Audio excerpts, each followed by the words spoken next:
Nous avons parlé du corps. Cette loi de la vie œuvre pour la suppression de nos bases naturelles en relation avec le Seigneur, de sorte que même dans notre être physique, nous venons au Seigneur en relation avec ces choses, et le Seigneur devient même la vie de notre corps, en relation avec les choses célestes. C'est un fait établi.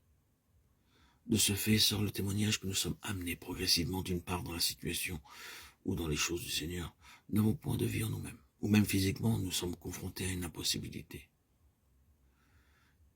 Il n'a toujours été ainsi du point de vue de Dieu. Nous avons pensé que nous avions fait beaucoup parce que nous n'avions pas été amenés au point où la conscience de l'incapacité naturelle devait nous saisir. Maintenant nous sommes parvenus là, où dans un degré plus ou moins grand, nous réalisons que dans les choses de Dieu, nous sommes incapables, même physiquement. Mais si d'une part la vie éternelle opère pour nous couper de notre vie naturelle comme base de notre relation avec Dieu, d'autre part, ce qui est fait est parfaitement merveilleux. C'est du Seigneur que cela est venu, et c'est un prodige à nos yeux. Le Seigneur s'introduit même comme notre vie physique pour accomplir davantage qu'il nous serait possible de faire dans le meilleur des cas, et assurément bien au-delà de la possibilité présente.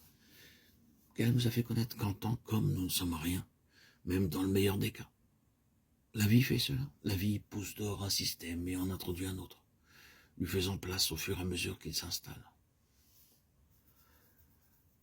Je crois que c'est ce que le Seigneur voulait dire quand il a dit « Je suis venu afin que les brebis aient la vie, et qu'elle l'ait plus abondamment ». Jean 10, 10. Nous avons pensé que cela signifiait simplement que nous devions avoir l'abondance de l'exubérance. Nous demandons toujours la vie plus abondante afin que nous puissions nous sentir merveilleusement pleins de joie, débordants et énergiques. Le Seigneur est souverainement pratique et la vie plus abondante signifie qu'ayant la vie, vous découvrirez le besoin de plus de vie pour vous conduire un peu plus loin et vous en aurez besoin abondamment tandis que vous continuez car cette vie seule peut vous introduire dans la plénitude. Et c'est sa volonté qu'il y ait une pleine provision de vie jusqu'au plein but, car le dessein est un dessein éternellement abondant. La vie est proportionnée au dessein. Tout cela est bien davantage se trouvant lié à la déclaration de base que le principe actif de la rédemption est la vie éternelle. Étant dit que cette rédemption est parfaite en Christ, elle est progressivement en nous par le principe de la vie. Et pour entrer dans la plénitude de la rédemption quant à l'esprit, la pensée et le corps, il doit y avoir un constant accroissement de la vie et de la rédemption. Cette vie nous libère constamment, elle nous libère de ce présent siècle mauvais, de tout ce qui s'est introduit avec Adam. La pleine rédemption sera manifestée quand Christ apparaîtra, et nous avec lui. Quand le voyant, nous serons semblables à lui. Ce sera simplement la manifestation de cette vie qui est sa vie éternelle en nous. Oh, les possibilités de cette vie de transfigurer. Tandis que nous considérons le Seigneur Jésus sur la montagne de la transfiguration, nous voyons la pleine manifestation de la vie que le Père a donnée pour briser en nous et habiter en nous. Briser en nous cet homme charnel et vivre en nous par ce Dieu éternel qui cohabite avec nous et qui ne demande qu'à triompher en nous.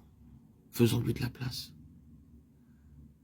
Là, la place du Père, briller dans sa plénitude.